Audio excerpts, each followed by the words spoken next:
Koregaon park जमीन गैरव्यवहार प्रकरणी झी 24 तासच्या पाठपुराव्याला मोठं यश आलेलं आहे। पुण्यातील कोरेगाव पार्क जमीन व्यवहार प्रकरणामध्ये आता मोठी घडामोड समोर आली आहे। सुरुवातीच्या चार्जशीटमध्ये नाव नसलेले दिग्विजय पाटील यांच्यावर अखेर पुणे पोलिसांनी दोषारोप निश्चित केलेले आहेत। पुरवणी आरोपपत्रात त्यांना क्रमांक 2चा आरोपी करण्यात आलेला आहे। मीडिया कंपनीचे भागधारक असलेल्या दिग्विजय पाटील यांच्या सह्या संबंधित कागदपत्रांवर आढळून आल्याचा दावा पोलिसांनी केलाय।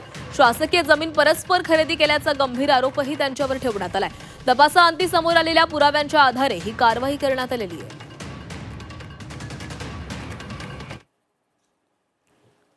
मुंढवा जमीन प्रकरण हे दिग्विजय पाटलांनी केलेलं नाही, हे पार्थ पवारांनी केलेलं होतं आणि शिक्षा ही त्यांना झाली पाहिजे।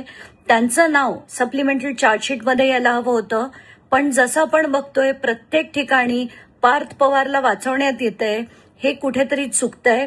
खारगे अहवालात सुद्धा जे बोट आहे खरं तर ते पार्थ पवारवर आहे, कारण मी त्यांना दिलेल्या पॉवर ऑफ अटॉर्नीमध्ये पार्थ पवारांचं नाव प्रत्येक पानावर सही, नोटराइज डॉक्युमेंट हे आधीच्या काळचं दाखवलेलं असताना स्पष्टपणे कळतंय की मुंढवा या जमिनीवर पार्थ पवारांचा डोळा होता।